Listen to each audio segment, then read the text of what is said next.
What's going on, guys? It's Connor from M Creek Renovations, and today we're tackling all our subfloor issues on our fixer-upper. If you're new to this channel, me and my wife have spent the past 2 years trying to renovate our house. I've been focusing on the kitchen for the past couple weeks, got all the cabinets set, the large pantry cabinet set. Now we're going to try to work on flooring. The progress before is that we actually had our kitchen at the front of the house, and we decided to move it in the back of the house.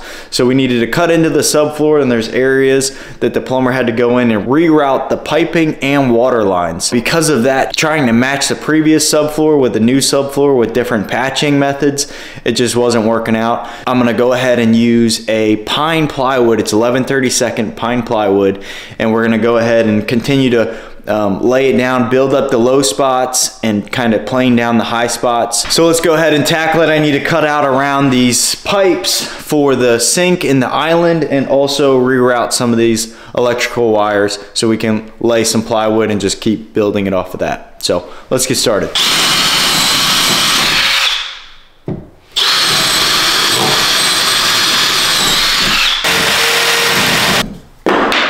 It's wrapped around the freaking pipe. There we go. There we go.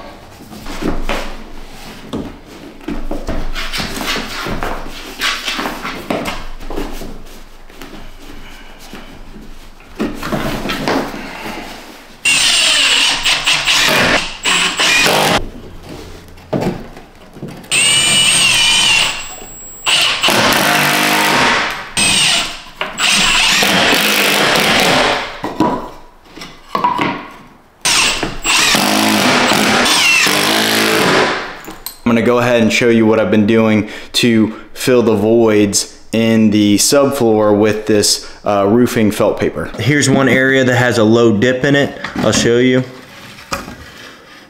You can see it's touching on either side of the level, and then you can see some daylight coming in here. So I'm gonna need to raise this up with the roofing felt paper. So let's do it.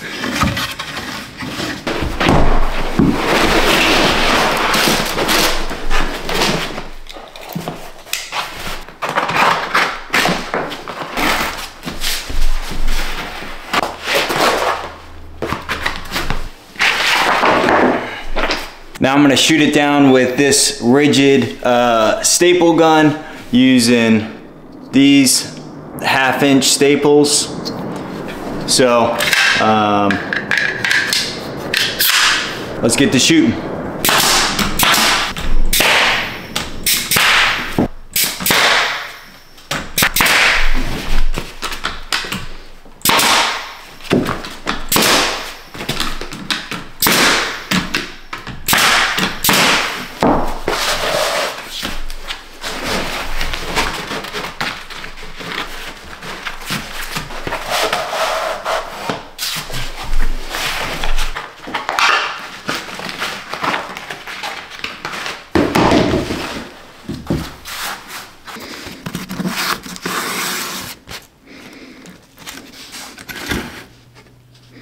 As you saw, I checked the level, I made sure that the dip was gone. I used about 4 layers of felt paper to build it all the way up, and that was pretty much how I've been doing it all throughout behind me. But let's go ahead and cut out the areas for the electrical wiring, and then we'll continue from there.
One quick tip that I thought of is when you're doing subfloors like this, when you're screwing or nailing, it just can be so repetitive and so mundane. When you do, hundreds of screws over the course of the whole house, one thing that is important is when you're screwing or nailing, make sure the head of the screw or nail goes below the subfloor. So it's so when you go to install the actual flooring, LVP, hardwood, it's just one less thing that will get in the way. Even if it's maybe just at the top, you kind of want to bury that screw down below the plywood so that there's no chance that it'll mess up the flooring. But quick tip.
So we're gonna go ahead and do a little 360 panoramic view to show where we're at currently in the build process.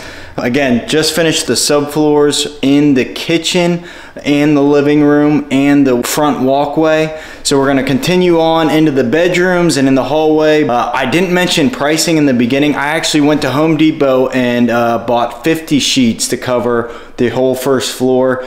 The total came into about $1,200, $1,250. Paid Home Depot to actually have a delivery.